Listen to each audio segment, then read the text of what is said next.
दोस्तों, आज की दुनिया विज्ञान पर बेहद ही ज़्यादा निर्भर हो चुकी है। हालांकि विज्ञान को हर नामुमकिन को मुमकिन करने वाला हथियार समझ लेना हमारे लिए खतरनाक भी हो सकता है।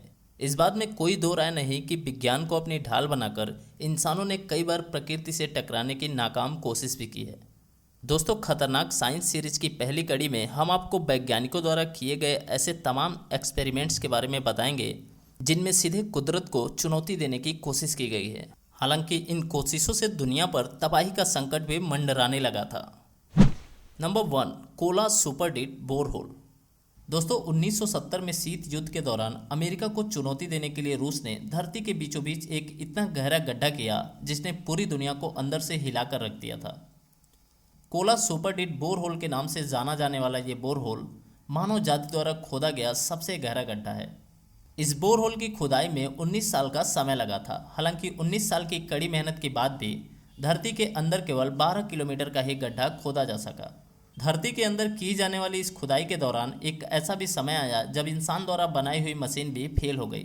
12,262 मीटर यानी तकरीबन 40,000 फीट से भी ज़्यादा खुदाई के बाद जमीन के अंदर का तापमान 180 डिग्री सेल्सियस तक पहुंच गया था, जो किसी इंसान तो क्या मशीन को भी जलाकर राख करने के लिए काफ़ी था। वैज्ञानिकों द्वारा धरती के बीचों बीच खुदाई करवाने के पीछे पृथ्वी के ऊपरी तह के अंदर छिपे उन रहस्यों को जानना था जो अब तक पूरी दुनिया से छिपे हुए थे। लेकिन दो देशों के बीच खुद को श्रेष्ठ दिखाने की होड़ की तहत शुरू हुई ये कोशिश पूरी मानव जात के लिए कितना विनाशकारी हो सकता था, इसका कल्पना भी नहीं किया जा सकता। इस खुदाई के बाद वैज्ञानिकों ने बताया कि इस होल की तली में उन्होंने 3 खास चीज़ें पाई है। सबसे पहला ये कि धरती के अंदर इतनी गहराई में ढेर सारा पानी मौजूद है। ऐसा इसलिए क्योंकि यहाँ पर पत्थर के रूप में मौजूद खनिज पदार्थ नीचे स्थित ऑक्सीजन और हाइड्रोजन के अणुओं को दबाकर पानी निकाल देते हैं। और दूसरा ये कि यहाँ पर 6700 मीटर की गहराई में फ्लैक्टकन फासिस नाम के एक जीवाश्म पाए जाते हैं जो कि दुनिया में कहीं और काफ़ी मुश्किल से मिलते हैं। और तीसरा ये कि धरती के इतनी गहराई में तापमान करीब 350 डिग्री फ़ारेनहाइट तक पहुँच जाता, जो कि सामान्य मनुष्य के द्वारा झेल पाना नामुमकिन है। दोस्तों, इस प्रयोग को लेकर कुछ एक्सपर्ट का मानना था कि पृथ्वी की ऊपरी तह में इससे ज़्यादा खुदाई की गई तो ये धरती का संतुलन बिगाड़ सकती है, जिसके बाद भूकंप की स्थिति भी पैदा हो सकती है।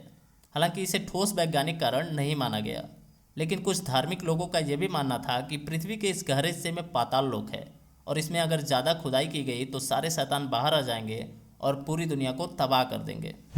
नंबर 2, न्यूजीलैंड सुनामी बम।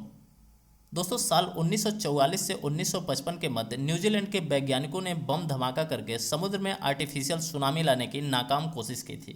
उन्हें विश्वास था कि समुद्र में रणनीतिक रूप से बम रखकर अगर विस्फोट किया जाए तो जब चाहे तब सुनामी लाई जा सकती है। लेकिन कई हजार टेस्ट करने के बावजूद भी जब वैज्ञानिक इसमें सफल नहीं हो पाए तो उन्होंने इस टेस्ट को रोक दिया। न्यूजीलैंड के वैज्ञानिकों द्वारा किया गया यह एक्सपेरिमेंट अगर सफल हो जाता तो यकीनन बड़ी तबाही ला सकता था। ऐसा इसलिए क्योंकि इसके बाद कोई भी देश या व्यक्ति इस टेक्निक का इस्तेमाल करके कभी भी सुनामी ला सकता था जो पूरी दुनिया को तबाह कर देता। Number 3, operation Cyrus.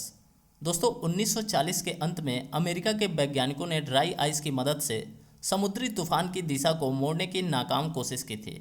इस प्रयोग के दौरान जब वैज्ञानिकों ने अटलांटिक महासागर की ओर बह रहे तूफान में 180 पाउंड का एक ड्राई आइस डाला तो तूफान ने एक अप्रत्याशित मोड़ ले लिया जिसकी किसी को भी आशा नहीं थी। तेज गति में बह रहे उस तूफान ने अपना रुख जॉर्जिया शहर के सवाना की ओर मोड़ लिया। हालांकि उस वक्त शहर की जनसंख्या काफ़ी कम होने की वजह से केवल एक व्यक्ति की जान गई थी, लेकिन करीब $200 मिलियन की संपत्ति का नुकसान झेलना पड़ा था। Number 4, Trinity nuclear test. दोस्तों, 16 जुलाई 1945 की सुबह करीब 5:45 पर दुनिया का सबसे पहला एटॉमिक बम न्यू मैक्सिको के सुकोरो शहर के एक वीरान से जगह में विस्फोट किया गया। हालांकि इस टेस्ट को कई सालों से टाला जा रहा था क्योंकि इस विस्फोट के परिणाम और प्रकृति पर पड़ने वाले असर को लेकर कुछ वैज्ञानिक काफ़ी डरे हुए थे। इस टेस्ट का संचालन करने वाले इटालियन वैज्ञानिक इनरिको फर्मी भी उनमें से एक थे। हालांकि इसके बाद धरती तो खत्म नहीं हुई, लेकिन इस टेस्ट के दौरान 20 किलो टन का धमाका हुआ था। इस धमाके ने 2 मीटर गहरा और 10 मीटर लंबा गड्ढा तैयार कर दिया। इस टेस्टिंग के दौरान इतनी तेज रोशनी हुई थी जिसने करीबी इलाकों को दिन से भी ज़्यादा रोशन और बेहद गर्म कर दिया था। वहीं इसके झटके 200 किलोमीटर तक महसूस किए गए थे और मशरूम क्लाउड 12 किलोमीटर तक आसमान में पहुँच गया था। ट्रिनिटी न्यूक्लियर टेस्ट का संचालन करने वाले इटालियन वैज्ञानिक इनरिको फर्मी का मानना था कि इस विस्फोट के बाद पृथ्वी का वायुमंडल पूरी तरह बर्बाद हो सकता है। इसकी वजह यह है कि हमारी वायुमंडल में सबसे ज़्यादा नाइट्रोजन गैस मौजूद है, जिसकी वजह से ये एटम बम इस एलिमेंट के न्यूक्लियस के साथ फ्यूज होकर एक चैन रिएक्शन पैदा कर सकता है और ये रिएक्शन पूरी दुनिया तबाह कर सकती है। हालांकि इस विस्फोट के बाद ऐसा कुछ तो नहीं हुआ, लेकिन अगर इनरिको फर्मी की बात सच साबित हो जाती तो शायद आज पृथ्वी के हालात कुछ और ही होते। Number 5, starfish prime. दोस्तों 9 जुलाई 1962 को यूनाइटेड स्टेट के पृथ्वी के मैग्नेटिक फील्ड के पास 6 न्यूक्लियर बम धमाके किए गए और इस प्रोजेक्ट का नाम रखा गया स्टारफिश प्राइम। इन धमाकों के दुष्प्रभाव के तौर पर पृथ्वी के वायुमंडल में इलेक्ट्रोमैग्नेटिक पल्स, जिसे आमतौर पर ईएमपी कहा जाता है, उत्पन्न हुआ और इस पल्स से निकलने वाले रेडिएशन से रास्ते में आने वाली हर इलेक्ट्रॉनिक वस्तुएं नष्ट हो जाती हैं और ऐसे रेडिएशन केवल परमाणु विस्फोट या चुंबकीय क्षेत्र में आए अचानक बदलाव के कारण उत्पन्न होता है। एक्सपर्ट का तो ये भी मानना है कि अगर ये धमाके वायुमंडल में मौजूद मैग्नेटिक फील्ड को पूरी तरह से नष्ट कर देते तो इससे होने वाले दुष्प्रभाव पूरी पृथ्वी को खत्म करने के लिए सक्षम थे।